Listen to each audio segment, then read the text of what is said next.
అంటే మీ మాటలు ఏంటంటే నాన్నగారి తర్వాత మీరు చంద్రబాబు గారి వేలు పట్టుకొని నడిచాను, అలా పెరిగాను అని చెప్పి అవును, definitely I agree to it. దానికి ఇప్పుడు ఒప్పుకొని తీరాలి కూడా. మీరు చెప్పిన తర్వాత ఇప్పుడు మీకు పార్లమెంటు టికెట్ ఇవ్వడంలో కూడా, ఎందుకంటే ఇవాళ మొత్తం కూడా ధన రాజకీయం అయిపోయింది, పూర్తి స్థాయిలో ధన ప్రవాహం విపరీతంగా.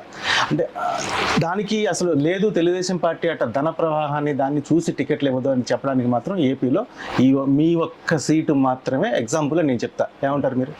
ఖచ్చితంగా అండి, నేను ఒక్కనే కాదు, మీరు ఎక్కడైనా చూసుకోండి, మీరు ఎర్రం నాయుడు గారు అబ్బాయి రామ్మోహన్ నాయుడు గారు అయినా సరే, మీరు అందరూ చూసుకుంటే ఎప్పుడు చంద్రబాబు నాయుడు గారు అయితే మాత్రం ఎప్పుడు ధన రాజకీయాన్ని ఎంకరేజ్ అయితే చెయ్యరు.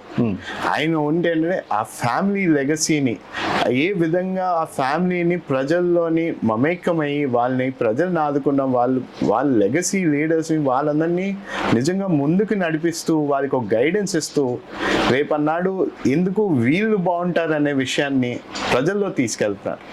ఎందుకంటే రేపు ఈ రోజు మీరు చూస్తే రేపు జరగబోయే 2024 ఎన్నికల్లోని చాలా వరకు 40-50% యువత ఉన్నారు. కొత్త తరం నాయకుల్ని చంద్రబాబు నాయుడు గారు తీసుకురావడం జరిగింది. అంటే ఇప్పుడు ఈ కొత్త తరం నాయకుల్లోని మీరు ఇప్పుడు మీ అందరికీ అఫిడవిట్స్ ఇవన్నీ కూడా ఉంటాయి, మీరు చూడొచ్చు. మీరు చూస్తుంటే అన్ని అఫిడవిట్స్ లోని ఎవరు కూడా అంత కోటీశ్వర్లు అయితే కాదు, కానీ ఏంటంటే వీళ్ళలోని ఒక ప్యాషన్ ఉంది రేపన్నాడు రాష్ట్రాన్ని బాగు చేయాలని చెప్పి. ఇది నారా చంద్రబాబు నాయుడు గారు గమనించి వీళ్ళందరినీ గుర్తించి రేపన్నాడు మీరు యాక్చువల్గా రేపన్నాడు మీకు అవకాశం వచ్చి మీరు గెలిస్తే ఖచ్చితంగా మీరందరూ లెగసీ నాయకులు, ఇప్పుడు లైక్ మా నాన్నగారు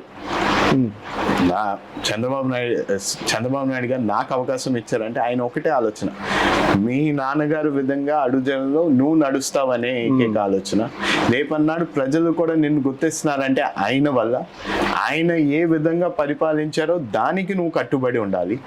రేపన్నాడు ఆయన ఏ విధంగా మనం ఆయన అనుకున్న ఆశయాల్ని మనం పూర్తి చేసేలాగా నువ్వు ముందుకు వెళ్ళాలి.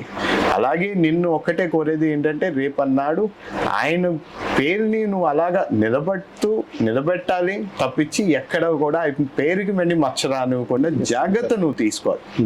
ఈ విషయాలన్నీ ఎప్పుడు మీడియా పరంగా రావు.